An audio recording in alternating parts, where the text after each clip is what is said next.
हाँ स्टूडेंट्स, कैसे हैं आप? उम्मीद है बहुत अच्छे होंगे। इस समय एग्जाम की तैयारी बहुत जोरों शोरों पे है। बीए बीएससी बीकॉम द्वितीय सेमेस्टर का जो प्राथमिक चिकित्सा एवं स्वास्थ्य अनिवार्य विषय है, उसमें से एक और दूसरा सैंपल पेपर हम लोग लेके आ रहे हैं। तो चलिए स्टार्ट करते हैं आज का क्लास। आज के क्लास का पहला जो क्वेश्चन है वह है, निम्नलिखित में से कौन सा यौन संचारित रोग नहीं है? Which of the following is not a sexually transmitted disease? तो फर्स्ट ऑप्शन है HIV, सेकेंड ऑप्शन है पोलियो, थर्ड ऑप्शन है हर्पीज और डी यानी चौथा ऑप्शन है इनमें से कोई नहीं। तो इसका सही आंसर है पोलियो, क्योंकि पोलियो जो है ट्रांसमिटेड डिजीज नहीं होता है। ठीक है, तो चलिए नेक्स्ट क्वेश्चन में देखते हैं। अनुपचारित STI से निम्न में से क्या हो सकता है? Which of the following can be form untreated STIs?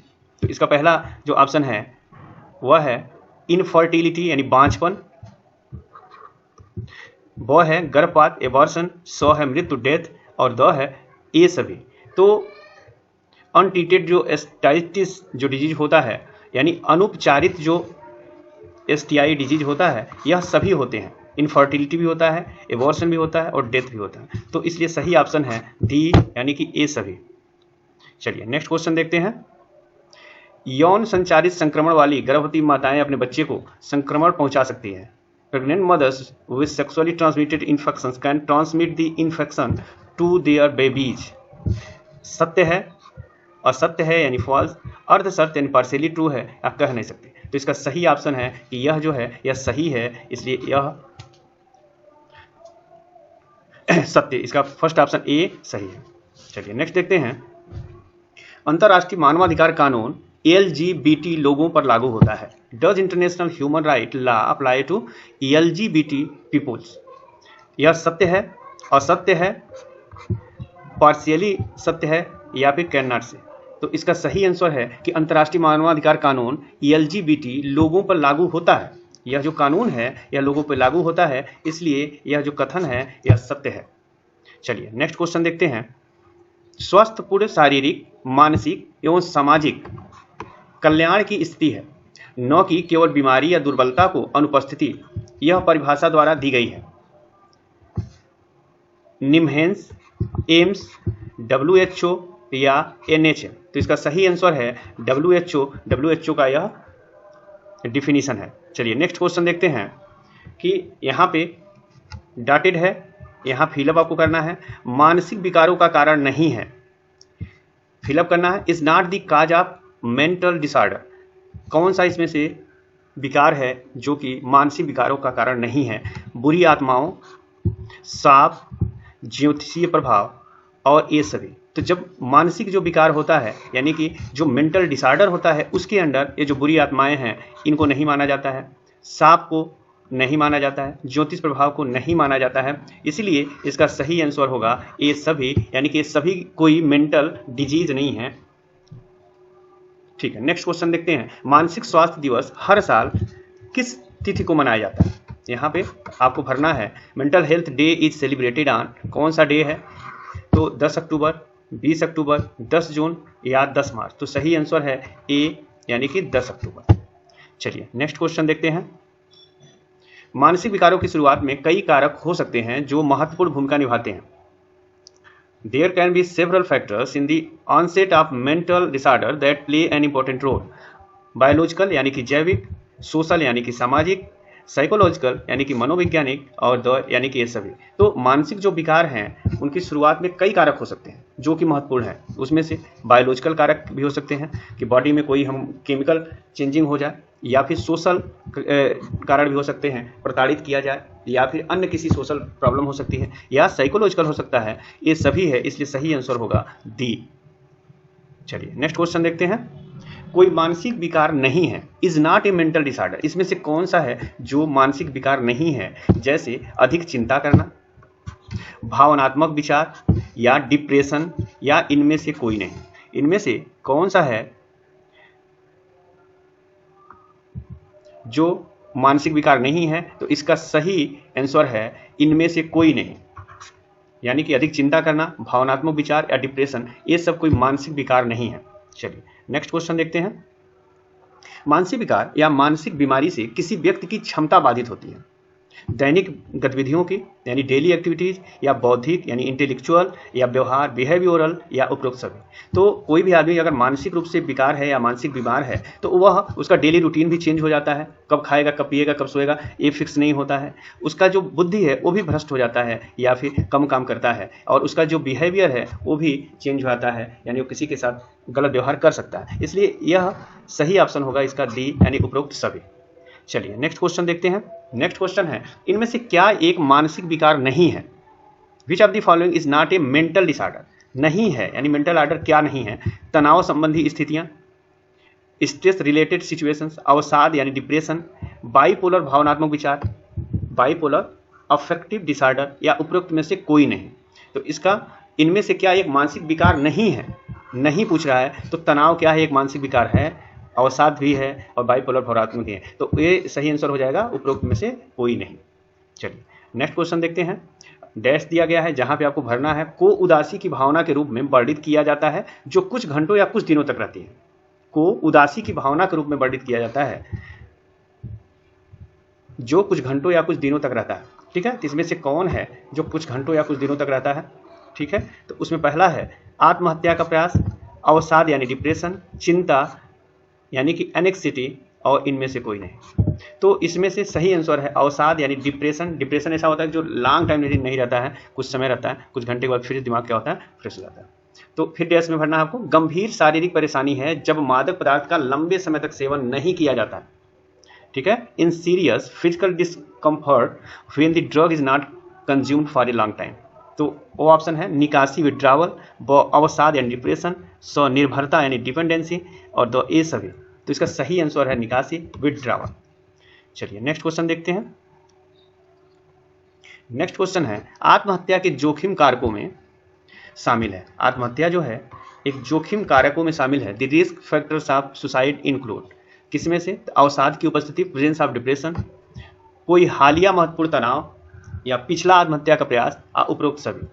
आत्महत्या के जोखिम में जो कारक होते हैं, फैक्टर्स होते हैं, कौन कौन से फैक्टर इसमें होते हैं? तो उसमें डिप्रेशन भी एक फैक्टर काम करता है जो सुसाइड करते हैं। फिर कोई रिसेंट तुरंत कोई महत्वपूर्ण घटना अगर घटी रहती है तब भी लोग, यह भी एक फैक्टर है। जैसे कोई ऐसे आपके साथ व्यवहार कर लिया जो कि आप जिसका एस्पेक्ट नहीं करते हैं, तब भी यह आत्महत्या का कारण बन जाता है। या पिछले कई बार आप आत्महत्या करने का प्रयास किए हैं और एक बार सही में हो जाता है, तो जो हल्का फुल्का हुआ, लेकिन एक बार ऐसा हुआ कि आपका आत्महत्या हो ही गया, तो यह भी एक क्या है कि एक कारण होता है। ऐसा फैक्टर है, इसलिए सही आंसर है दी, उपरोक्त सभी फैक्टर जो होते हैं वो कारण है।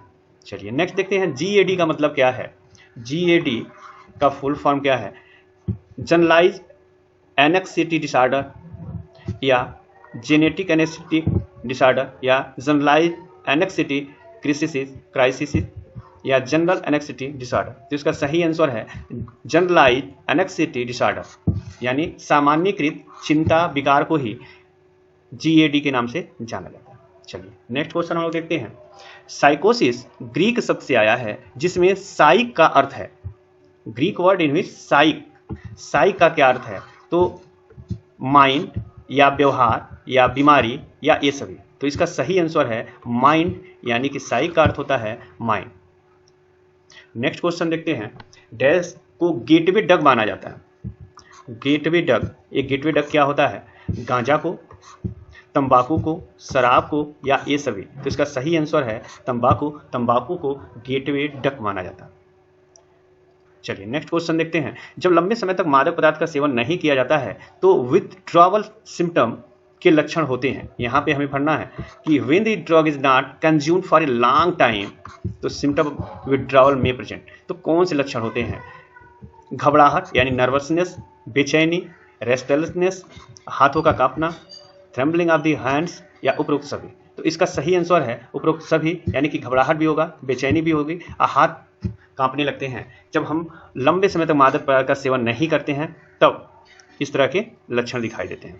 जिन लोगों को डैश है जहां पे हमें भरना है, उनको या तो भ्रम हो रोग या फिर मति भ्रम महसूस होने लगते हैं, तो इसको हम क्या बोलते हैं? तो यह साइकोसिस, या मादक लत, या चिंता विकार, या इनमें से कोई नहीं। तो इसका सही आंसर है साइकोसिस, यानी साइकोसिस बोलते हैं। चलिए नेक्स्ट क्वेश्चन। आत्महत्या के संकेतों को पहचान कर इससे बचा जा सकता है। Suicide can be avoided by identifying it's warning science. ठीक है, तो ये सही क्या है, ये सत्य है कि अगर हम आत्महत्या कोई करने वाला है और उसका सही कारण अगर हम पहचान लें और उस कारण को अगर हम दूर करें तो यह सुसाइड जो है वह उससे बचा जा सकता है। यह एक सत्य कथन है।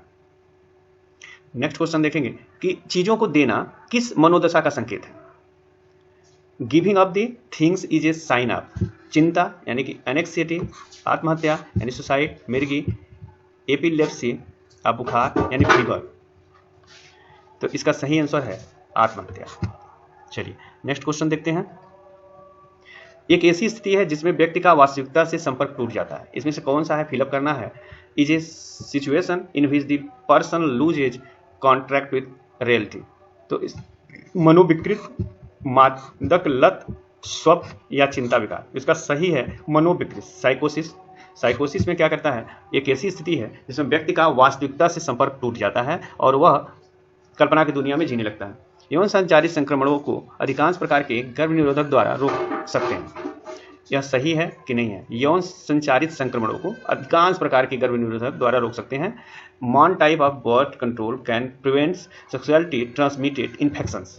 हम इन्फेक्शंस की बात कर रहे हैं। यह सत्य है, असत्य है। यह सत्य नहीं है। बहुत से ऐसे संक्रमण हैं जिनको हम रोक नहीं सकते हैं। गर्भनिरोधक गोली में संयुक्त रूप से 2 हार्मोन होते हैं। वो दोनों हार्मोन कौन है, यह बहुत इंपॉर्टेंट क्वेश्चन है। वह 2 हार्मोन कौन से हैं, डोपामाइन और सेरोटोनिन, या prolactin, oxytocin, estrogen, progestin, estrogen और टेस्टोस्टेरोन। इसका सही आंसर है एस्ट्रोजन और प्रोजेस्टेरोन।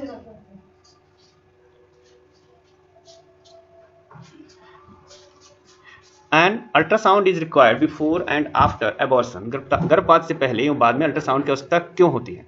ठीक है, यह सत्य है, आवश्यकता होती है। यह सत्य है कि असत्य है कि अर्ध सत्य है कि कह नहीं सकते। तो यह सत्य है, एबॉर्शन के पहले और बाद में अल्ट्रासाउंड होनी होती है। चलिए नेक्स्ट क्वेश्चन देखते हैं कि एक छोटा लचीला टी आकार का उपकरण है जिसे डॉक्टर द्वारा गर्भाशय में रखा जाता है, उसको हम क्या बोलते हैं, रिंगटोन, टपोन, कॉपर टी या इनमें से कोई नहीं। तो इसका सही आंसर है कॉपर टी, जो कि गर्भ निरोधक के रूप में यूज होता है। नेक्स्ट क्वेश्चन है डैश है जन्म नियंत्रण का अस्थायी तरीका है, और अस्थायी तरीका है पैच, कॉपर टी, नसबंदी या ये सभी। तो सही तरीका है कि वैसेक्टोमी।